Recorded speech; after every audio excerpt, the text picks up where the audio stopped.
It stands at silent attention. Tragic. It was just tragic. A stone cross honoring Joseph Baar. Your whole life changes. But unlike most burial sites at Richmond National Cemetery, I can't believe he's not coming home. the Henrico man's grave is empty. He is probably 7 or 8. Barbara Gilliam holds tight to memories of her younger brother. Everybody loved him. He was just really sort of a fun-loving young man, little boy. Memories are all that remain. We sort of felt like we had each other. To this day, Barbara wishes she could have protected her only sibling a half-century ago. He had decided he wanted to become a state trooper just before he left. At 20, the Highland Springs High graduate joins the U.S. Navy. I think it gave him confidence. I think it taught him discipline. February 1968, Joseph and 98 other crew members sail from Norfolk on the USS Scorpion.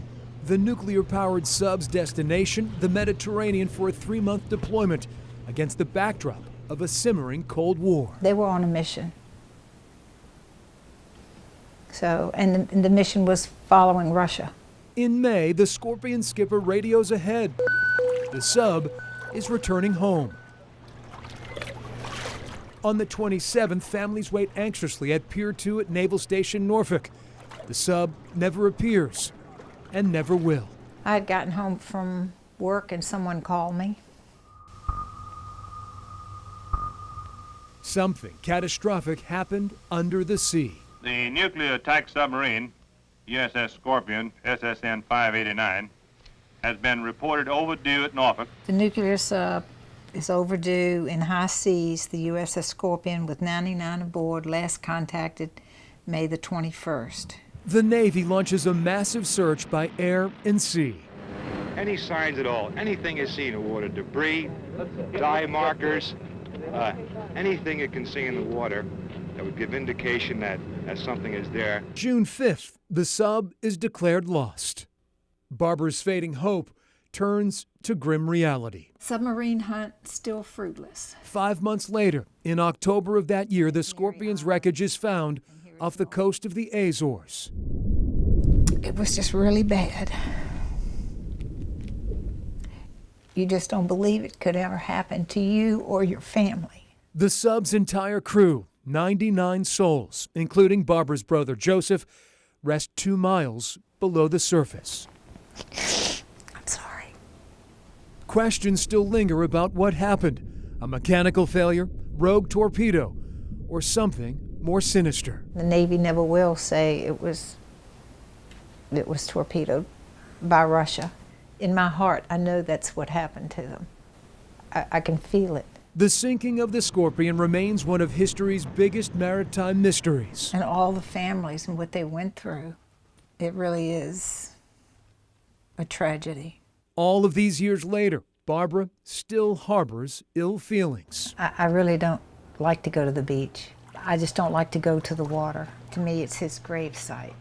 The whole thing was pretty tragic loss for the Navy. Retired submariner John Donaldson is the liaison between the Navy and Scorpion families. Something had happened on board that they were not able to recover from. John understands Barbara's pain, but does not think the Russians were responsible. I think there's some anger among some of the family members that they don't know what happened. It's natural. A monument sits at Pier 2 where loved ones waited for their sailors to The return. Navy will never, ever forget the Scorpion. Commander Sarah Self-Kyler, public affairs officer with the submarine force at Norfolk, says each sailor carries a small part of the Scorpion. I would absolutely consider this area hallowed ground. Not only do the Scorpion families, but the submariners of the submarine force know that this location is an important part of our history. Whew. I would have given my life for him. PO2 Keith Alexander Martin. 50 years later, the sinking of the sub. PO2 George Giles Annable. FN Joseph Anthony Baar Jr. And loss of her crew. PO2 Michael John Bailey. PO3 Michael Reed Blake. haunts the military and loved ones to this day.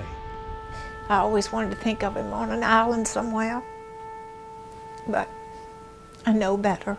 Whatever was responsible for the Scorpion disaster in May of '68, Barbara realizes nothing will ever bring Joseph back. I know he's watching over us, so that gives me consolation. With no answers, Joseph Baar's big sister holds on tight to her memories. It's all she has. I don't think you ever get over it. You cope with it and you move on, but it's always there.